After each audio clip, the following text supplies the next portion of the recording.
Good morning. Good morning, everybody. We had some technical difficulties somehow. There was some little mysterious non-live button. So we're going to have some fun today, and we're going to wait for our special guest. Are people coming on, Yasmin? Hang on a second. I'm still going. I see Heidi is here. Yep. All right. Well, we'll give it a moment. In the meantime, it's a beautiful day here in Southern California. Just got back from hiking out. I'll show you. Once again, hiking out there, which means dogs are completely out. And you can't see my little Christmas tree. So anyway, are people coming on, Yasmin? Yeah. Okay, good. Hi, I'm just writing a note. Let us know where you're joining from. We always love to hear that. Yeah, we love to hear where you're calling in or joining from, watching from. Yes, Aunt. Yes, good morning. Great, Claudia. Oh, Claudia's here? Okay. Good. Sorry, Claudia, I could not find the button, which was weird. So anyway, I have a new cup. My business manager, BB, just gave me this new cup. And it says, "Don't tell me what to do. You're not my cat." So I'll be having coffee out of that today. Don't tell me what to do. You're not my cat. Anyway. That should be a funny Friday. Take a shot of that. Yeah, I will. Do some fun. I'm hoping that I made this strong enough. I was kind of racing around. Hello, So, everybody. Hello, Kristen. Oh, my God. Hello, Heidi. Evans. Hi, Megan J. Hi, Claudia again. Hi, Kristen. Leslie Williams. Vish. Heidi says she's so jealous. Rain galore here in Carnation, Washington. yeah, Carnation is where I used to live, and I know that well. I know it well. And Kristen is saying hi from Virginia. From Virginia. And Megan just woke up. Oh, just got woken up to find a mosquito here in Western Australia. What? And Leslie is joining from the UK, England. Diane is hi from New Jersey. Hi, Joan, you're my neighbor. I don't know where in New Jersey, but I'm in Fairlawn near Paramus, Bergen County. Chris Hogden Wilson says hello. Joyce B says hi there. Charlie Kale's with us from San Francisco. Yay. And can't wait for the class afterwards. Yeah, it's going to be a good one. Yeah. Bizonette is from Australia. Maureen, no, from Arizona. I'm sorry, Arizona. She just joined the big program. Whoop, whoop. Oh, Maureen, that's so great. Hang on, I have to pause. I smell my quiche burning in the oven. I'll be back in 1 minute. Oh my God, Yasmin's got to go get her quiche. So in the meantime, I'll introduce myself. If you're new to me, my name is Joan Ranquet.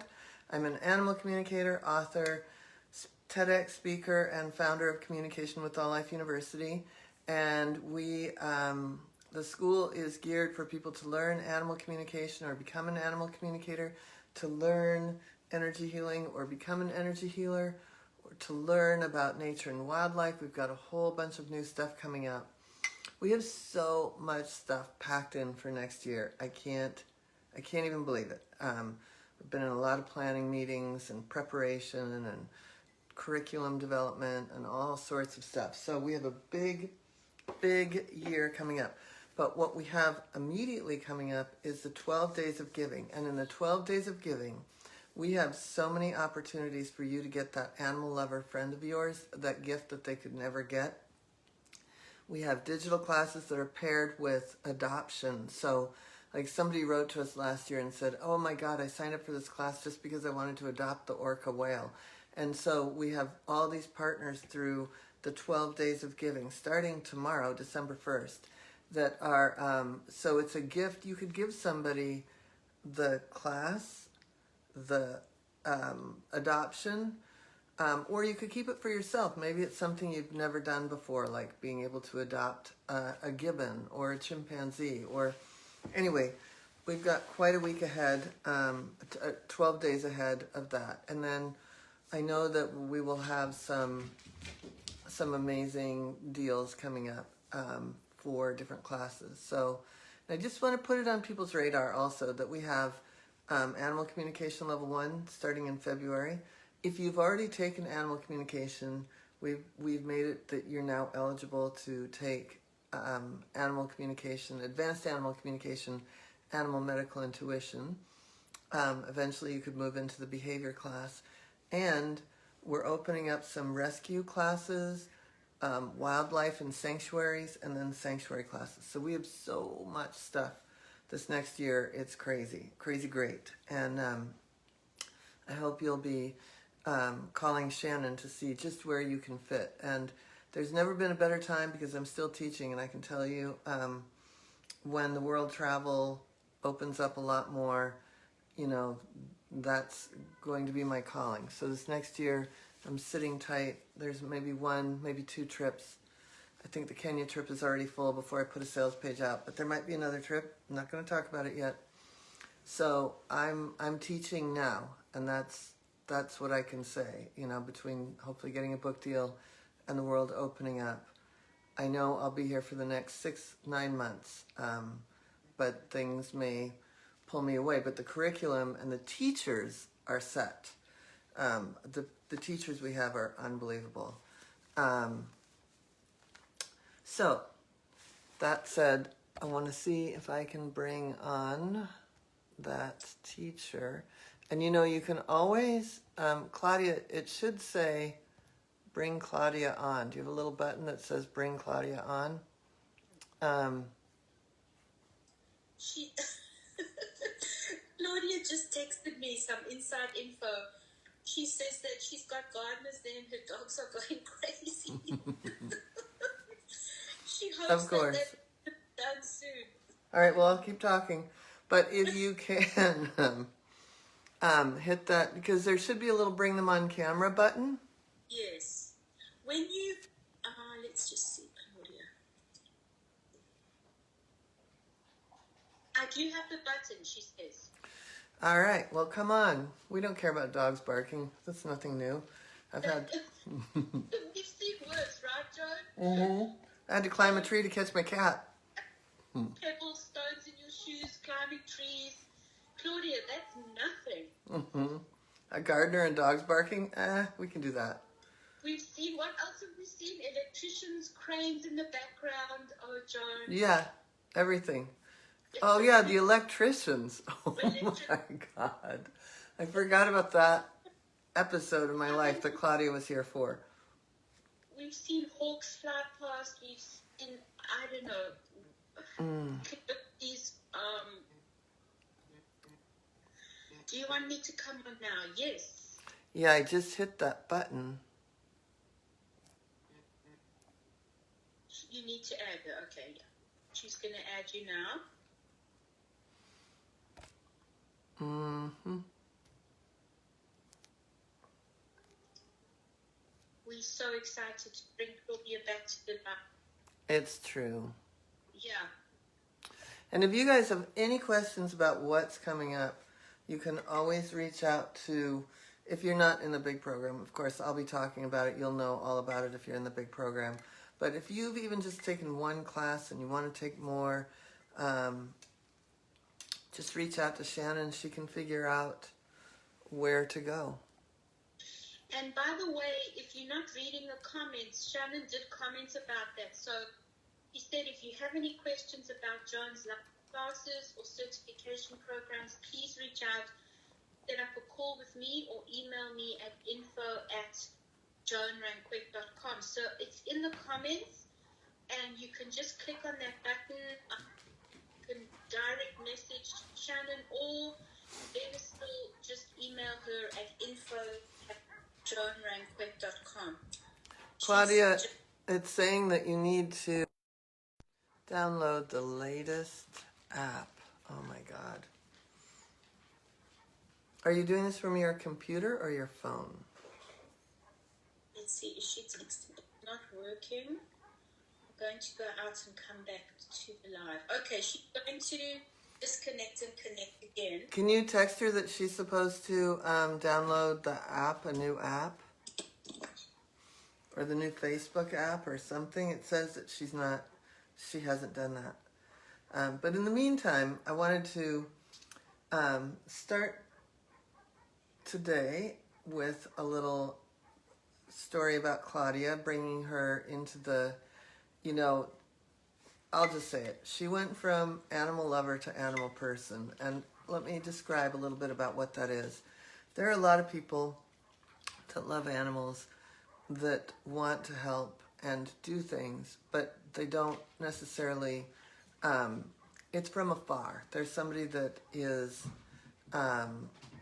loves animals, but they haven't really rolled up their sleeves. And it's not, and for some people, it's just they haven't had the opportunity. And that's the one thing I will say about the school is that no matter what, you get this opportunity.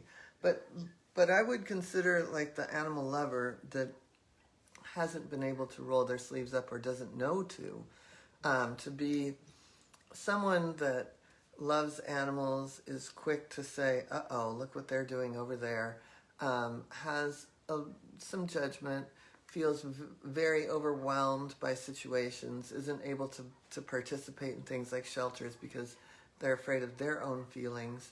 And I always say that when you really get in your mission is bigger than your feelings. So she came to the school, and I will say that, from what she's told me, and I guess she was friends with Ellie before at the Gentle Barn. That's how I met her, was through the Gentle Barn. That she's had a lot of things that she's started. And this is one of those things that if you commit to really wanting to be an animal communicator or an energy healer, or even as we develop this whole nature and wildlife thing, it is a commitment. It's an investment of your heart. Yeah, it's definitely an investment of money, but it's got to be an investment of your heart. And so I think even her husband was afraid that she was going to start doing, like she wouldn't follow through or finish with this. But she worked her butt off, joined teacher training, started working for me, was here doing the lives. And it wasn't until she moved almost a year ago that she was still doing the lives here with me. During the pandemic, we had a few, like probably 6 weeks maybe 3 months where we didn't work together physically, but then eventually we became a little pod, if you will, right away.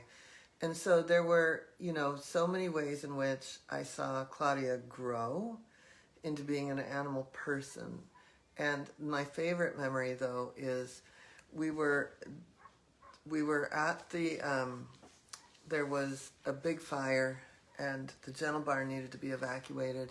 The Gentle Barn is 7 minutes away from here, but who's counting? And anyway, we were having to get animals into trailers, and we had moved all the goats and sheep up to this one place, but we realized they weren't going to be safe there overnight from coyotes, so we had to re-evacuate them to another place before we even put them back in a trailer to get them home. So we're out in the evacuation spot. We're like, uh-oh, we've got to get everybody back into the trailer and get them to another spot. Well, as you can imagine, the goats and sheep are wigged out and not having any of it. We created a human chain to move the herd into the trailer. And this one, if you've ever seen any sheep fly, it's something to see. So this one little guy just like flew out, and in midair, Claudia caught this sheep and tossed it back into the group and was having none of that. And we're helping you, little sheep and goats.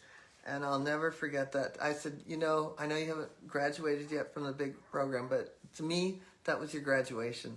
She was just all about making sure that they were safe, and she was going to do what she had to do. So that's that. That she sent you a request again to add her. She did. Okay. I love that story. Yeah, it was something else. Yeah.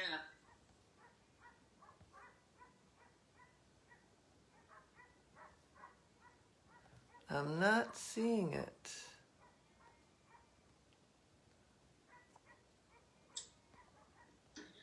See? Just sent a new request. Can you send the There, I sent her an ad. Adding. Adding.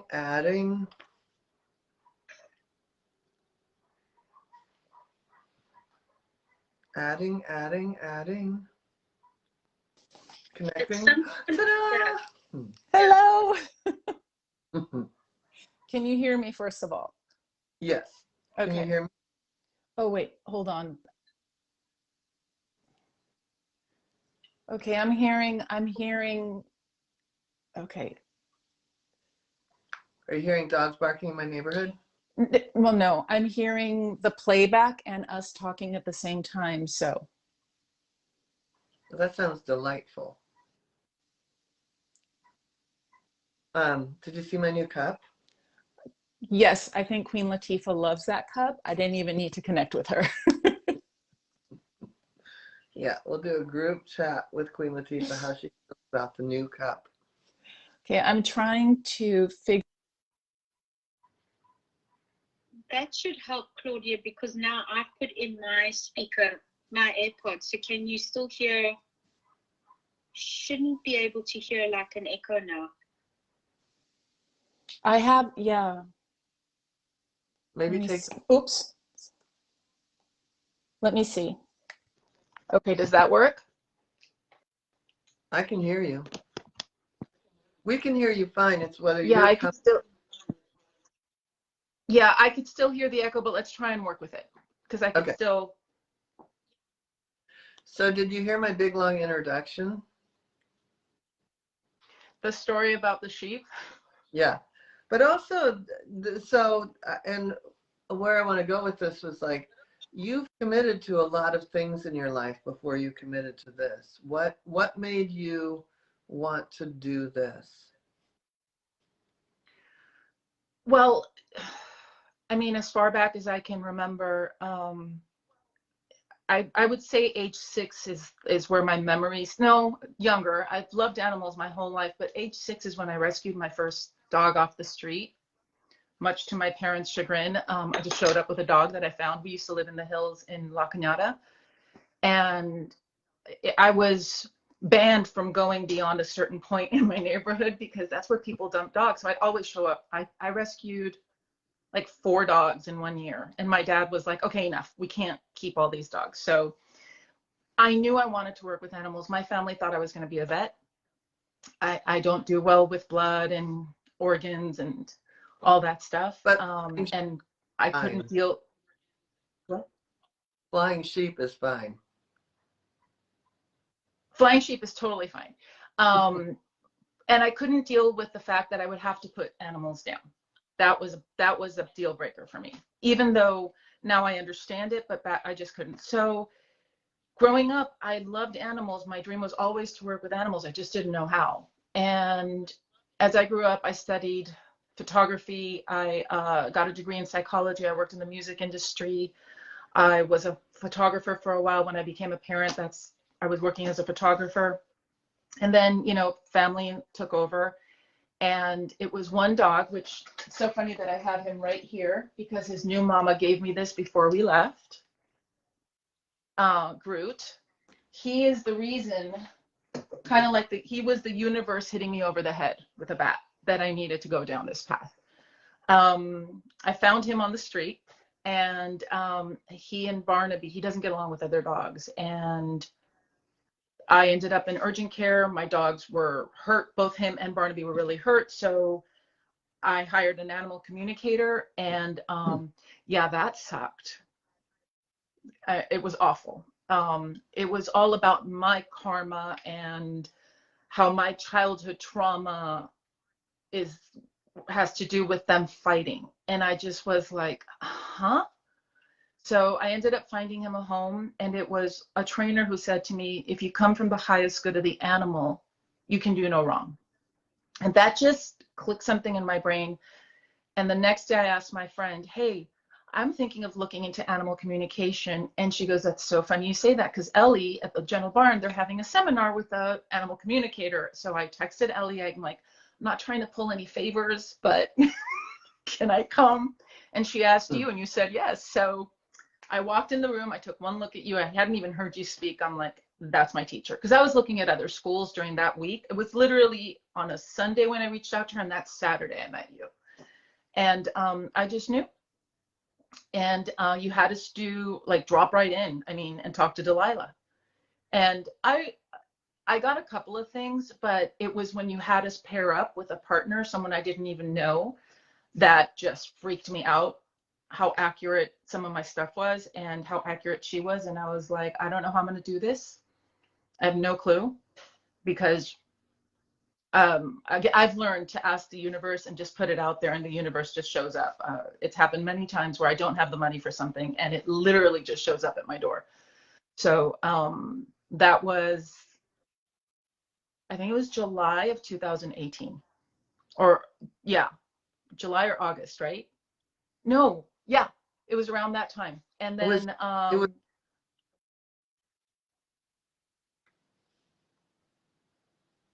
yeah, and then I went to the fall intensive, just planning on doing the fall intensive. I was like, I'll do the fall intensive and then I'll figure it out. And then I joined the big program before I finished the fall intensive. And I, every day when I get to, I'm gonna get emotional. Every day that I get to do this, it fills my heart. I could be in a bad mood, I could be worried about something else, but the minute I'm doing a session, whether it be healing or scale or animal communication, it's just I call you all the time. I'm like, I effing love what I do. yeah, yeah. And so tell me a little bit about like what you get to do nowadays. What does your life look like now that you've graduated and you've become a teacher and you've settled into So your new place in Florida? yes, so I get to work my schedule around my life.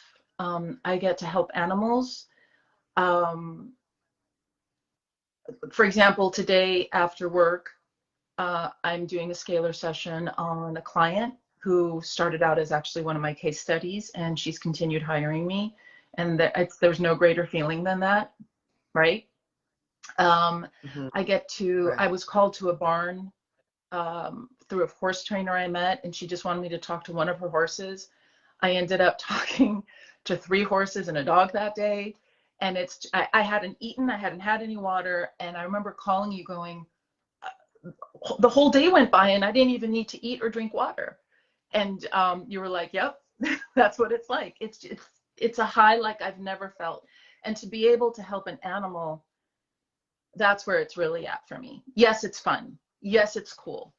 It's exciting. But when I know, as a matter of fact, that's one of my stories. When I know that I have been able to help an animal stay in their home, or help an animal physically, or help an animal period, or transition, or find an animal, there is no greater feeling. And my husband, I heard you talk about my husband. Yeah. Yeah, he asked me to please not say anything to anyone about what I was doing, Mm-hmm. because it was really crazy and it was weird. And now he's like my biggest cheerleader. And he Yeah. loves I hearing love that. about my sessions. What are some of your favorites? Like, tell me a favorite situation. Penelope just came by to say hi. She's doing a drive-by. Yeah, Hi. I was gonna say, just give me a second, just so I can just. Hi, Penelope. So I have a lot of favorite sessions, and I had to really go through it because look at that face. Sorry, distraction. Squirrel. Mm-hmm. Um, so I picked 3 more Talk recent about ones. Claudia. For 1 minute, I thought that I was like, I didn't hang that up in my room. The thing on your wall looked like it was in my room, and I was like, You know how many times that's happened to me when we're doing a live and I'm like, wait, because it looks like the same room. It's happened to me so many times. With your raven, I'm like, wait, oh no, it's not my wall. So I have a few sessions, and I chose to pick 3 of my favorite from like different modalities. One was I was helping an animal, a person with their dog who was transitioning. She wanted to know if it was time, and her name is Bo, and she was this tiny little poodle, and I had connected with her a long time ago, like over a year ago, but this time she was ready. And it was really sad, obviously. I mean, I was just trying to hold space and just tell her what I saw. And then all of a sudden, the little dog Bo showed me her in a tutu spinning around with her little paws up. And I'm just like, I've learned to just say what I see and just frame it like, look, this sounds crazy, but she keeps showing me her in a tutu and spinning around. And the person lost it. She was laughing. She goes, oh my God. I used to put her in tutus and she used to dance. I go, and that's what she wants you to remember. And it was like the salve, I want to cry, the salve that helped her let go, because the dog that was there at the end physically was not the dog's essence. And she wanted her mom to remember who she was and just know that it was okay because she was still that dog. And it was really moving. I mean, I've done a lot of those sessions. For some reason, I seem to have a lot of helping animals transition. And that one just stood out because she was very clear. I'm that little ballerina. I'm not this body that's frail and broken. So it was powerful. And that's one of my favorite stories. We talk about a lot. Yeah, that's a beautiful story. And sorry, part of that, the beauty of that is also going back to the way in which we teach about the favorite things.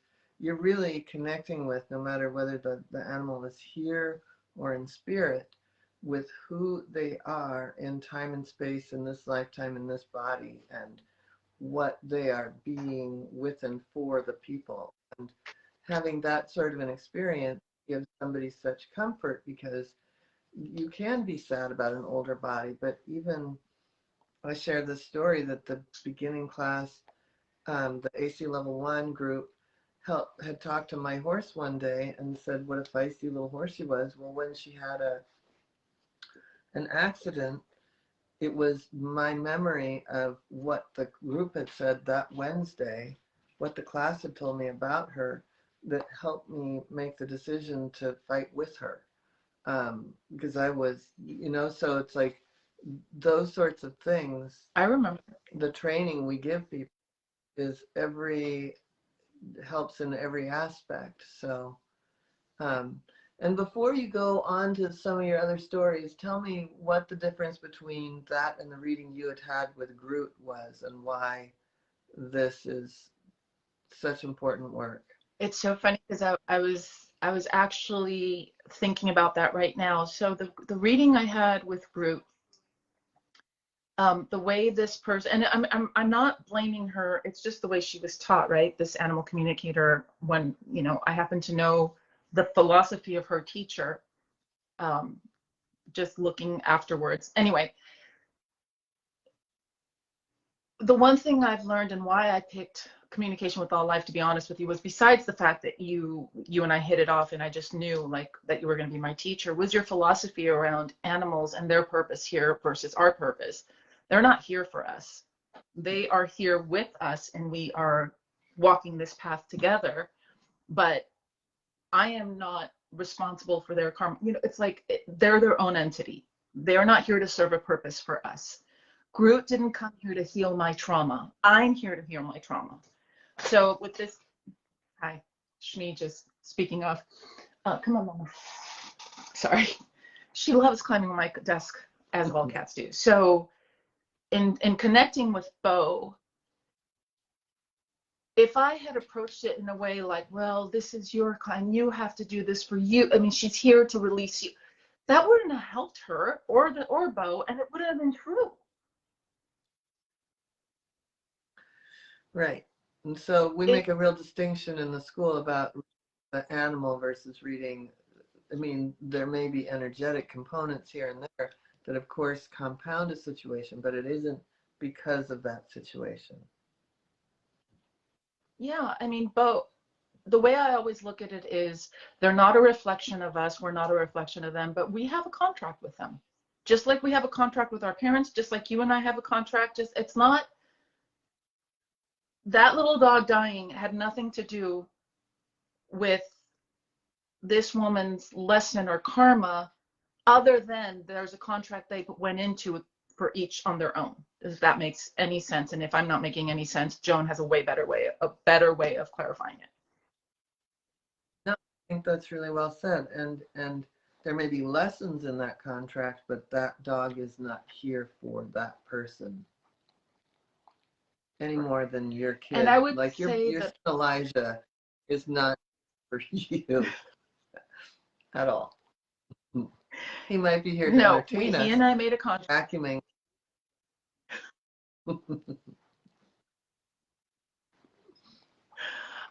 What I was going to say is, and ultimately, my session with that animal communicator left me feeling crappy.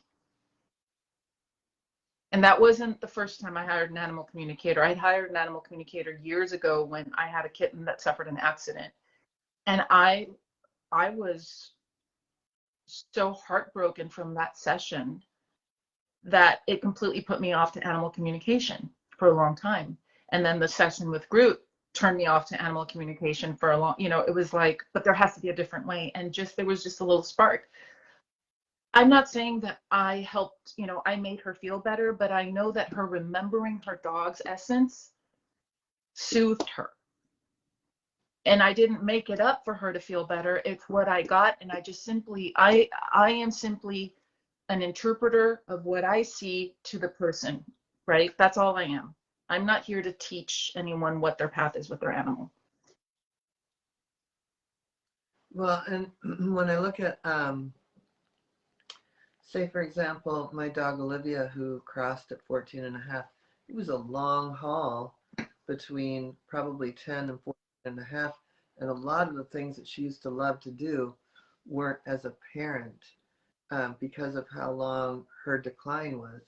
But when I thought about her essence and favorite things, I created a bucket list. And it didn't mean that like going up to the snow was going to look the same as going to the snow would have 6 years before. But I got her to the snow before she died. I was able to do a lot of things. So I think the way that we teach people is really important because it makes people make really sound decisions or glide through the grace of an animal dying in a really more profound way. And also all of it, how you make a decision with behavioral issues, how all of it. Anyway, so what are some of your favorite, like, that actually goes right into my favorite? Okay, I'll shut up. So this was actually recent. It was that barn session that a woman hired me on the spot, and then she mentioned, she did a post on Facebook about me, so someone hired me from there. I don't know this woman. I don't know her horse. And I just connected with the horse, and I kept hearing that she was having a really hard time making a decision whether to keep him. So because of how you've taught me, I had to really phrase it in a way where it wasn't judgmental, because there was no judgment. And it was just like, I just asked her, are you having a hard time making a decision? And she broke down. She fell apart, and she's like, I don't know if I'm keeping him. I got also that he had been moved around a lot. He was born in a pen. His mother was a wild, a feral feral horse. So he had been moved around a lot. And then I just saw an accident. And I couldn't tell. I'm like, I'm seeing an accident. I'm not sure if it was with her, but I'm seeing an act like something happened where someone got thrown off. And that changed his persona per se. Like it just changed him. And it happened to be with her. And he spooked really easy. So she was debating whether or not to keep him. And I go, but you love each other. You adore each other. Like his life is you and your life is him, but there's just something stopping you from fully connecting. And so we had the session, and she was really distraught at first, and then I just he just wanted me to remind her how silly he is and how much he loves her and how much she loves him. And then that, I think it was that night or the next day, she sent me a picture of her draped over his back. And she's like, I went to see him with no expectation, and I just wanted to hang out with him. And we had the best time. I am not giving up on him. Oh my God. So, yeah.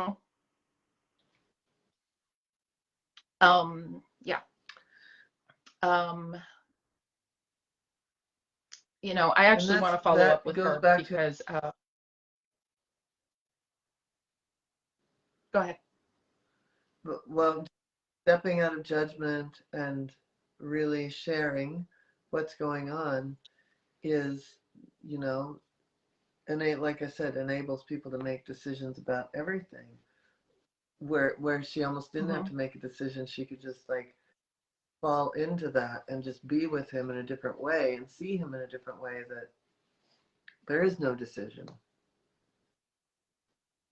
That's exactly what happened. That is exactly what happened.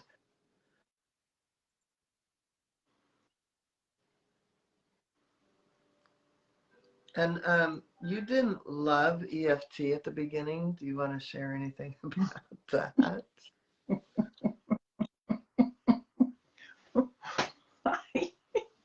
Okay, so if anybody is the poster child, and I'm going to say this every time, if anybody is the poster child for EFT, it's me. I've known about EFT tapping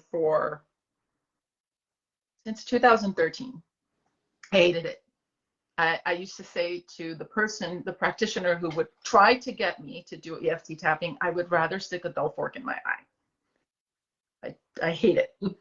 I remember asking you, do I need to do EFT? Can I just do the program without EFT tapping? And you were like, you can, but you won't graduate. I mean, it's really your choice.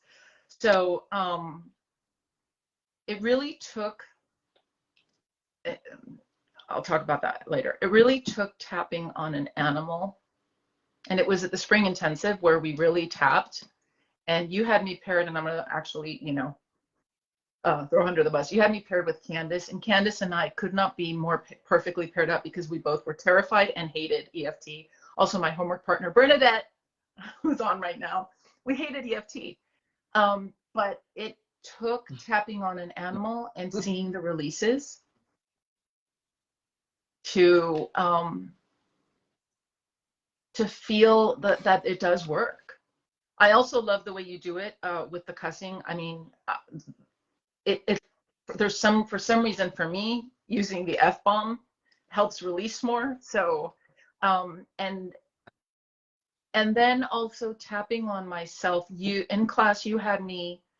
I was one of the people in class. The way you do it, the way Joan does it, is in the EFT class. Every week, a student is picked, and the whole class taps along with that student. Well, one week you picked me, and it was around that diagnosis. And it was around my lab, and it was something I didn't realize was there. And how quickly after his diagnosis, within days, he was gone. 3 days. And the weight and the pain that got lifted. I mean, I could think about him now, and yes, I get emotional because he was an amazing dog and I miss him, but that knot that I had is gone. And that's how I see EFT. It unties those knots that doesn't allow us to, it's like an energy flow. That's how I feel EFT is, and that's how I see it. And I love it now. And you even had me teach it, which was absolutely terrifying. but it was Hmm. the best, one of the best experiences, most memorable experiences of my life was teaching EFT. And one of the things that I love about the way that we do the EFT in class is we're really unearthing some things that, like you said, you didn't know that those feelings about your lab were in there. And I'd rather as practitioners get rid of it here in class, school, and in a safe space rather than get triggered if you're in front of somebody and you have a situation that kind of mirrors something in your past that you don't know is you're still harboring in a deep way. That if you're able to really release it here in class or with your homework partner, then you're really as neutral as you possibly can be as you go out to help others. So the whole school is built on heal or heal thyself, learning these skills, being able to go out there and be neutral. I will make one point. If I had known you and known Candace, I would have never paired. But you know what? It actually worked to our advantage because No. we had a breakthrough in one of the tapping in the intensive. And we both looked at each other like, wow, that just happened. So that was, I would say, if Candace watches this, Candace, you probably know what I'm talking about. It was, you have us do the exercise around childhood, like the childhood trauma with an animal. And that moment was the turning point for me, where my interest went like, oh, this actually might work. It's not, I don't need to stab my eyes. I might be able to handle this. And I love EFT now. My daughter, my son Elijah, my daughter asked me to do EFT on her. She asked me to do EFT when I dropped her off at college. One of her new dorm building mates was freaking out, and her dog and another dog was freaking out. Like, Mom, can you do EFT on them? I'm like, if they want. And it helped. So it's I don't need to carry a tool bag around. I mean, I could drop in an instant and do it and bring relief. Yeah. So I'm going to have to kind of wind this down because I've got to teach advanced animal communication, animal medical intuition to be exact. And I know that, so if you were to tell somebody what it is that you got from the school, what would you say, and why did you continue as a teacher then?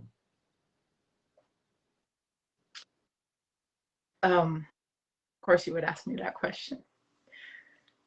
I found my purpose. I found what I was meant to do. I think that everything that I've done in my life up until started animal communication has kind of set the groundwork, the foundation for this. My spiritual work, everything. What I walked away from with animal communication and the school with you, it's animal communication and healing. Yes, because that's what the school does. But there was a spiritual growth and personal growth that came with that I never expected to happen in an animal communication school. My personal growth was exponential. I learned to set boundaries for myself and with others that have actually healed some relationships. I've learned to come from a place of non-judgment because I've come to realize that judgment is actually, it's poison. You're poisoning someone else and you're poisoning yourself with judgment. It's like resentment. And you can't help anyone if you're in judgment. So those are, like, I would say in my personal growth, those are the two things, is non-judgment. I'm not perfect. I fall into it every day, every moment. And at least I can now bring myself back and go, that's not cool. Boundaries, and knowing that I can help animals and keep animals in their home or get animals. Like, I have the same goal as you, right? I want to empty the shelters. I want the perfect world that I want is what I'm going for, where animals aren't suffering and people aren't suffering. So that's what my goal is. And by helping people learn to be compassionate towards animals, maybe they'll be a little bit compassionate towards each other. And the reason I went into teacher training was A, I didn't want to leave the school. I'm a lifer. And B, I realized that had I not been taught how to do this, I never would have thought I could have, and I never would have found my purpose. So for me as a teacher, seeing a student in any part of the program, whether it be in the beginning class, the advanced, or there's always that moment where a student goes, oh my God. You could just see that switch where they just realize they can do this and they can follow what they want to do. And it's just very satisfying to be witness to that realization in other people. And knowing that you had a small part in that, and just by holding the space and letting them explore yes, there's talent involved, but for me, talent is nothing if there's no work. And this is something that can be taught. And if I hadn't met you, I don't think I would have gone down this path. I would have been turned off by the schools I was looking at and the other teachers. No offense, but it just didn't speak to me, and it didn't speak to what I was looking for and what I wanted to do. I love that.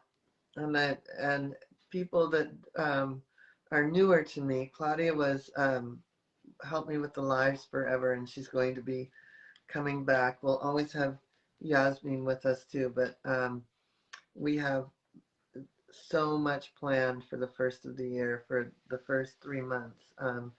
We'll have a little bit of fun in the next couple of weeks, but we've got a huge, we'll talk more about it in the coming weeks. We've got a lot planned for this Facebook Live. So thank you, Claudia, and welcome back. Thank you. And I want to just thank you for being here. And I just want to Thank chime you. in and say there's so many. Claudia, go back and read some beautiful comments and observations, and Joan too. It's been amazing. And Claudia, thank you for the amazing reading you did on Ruby and Max.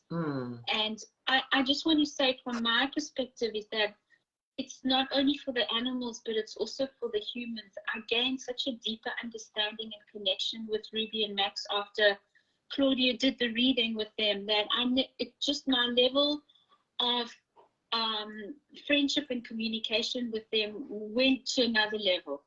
And that was just because of that, it just helped me as a human interact with them and understand them in such a deeper way. It was incredible. So I'll always be grateful to Claudia for that. Thank you, Yasmin. Your session was one of my favorites. And I'll never forget Mr. Razmataz. That's always in my head for Max. So thank you for trusting me with them.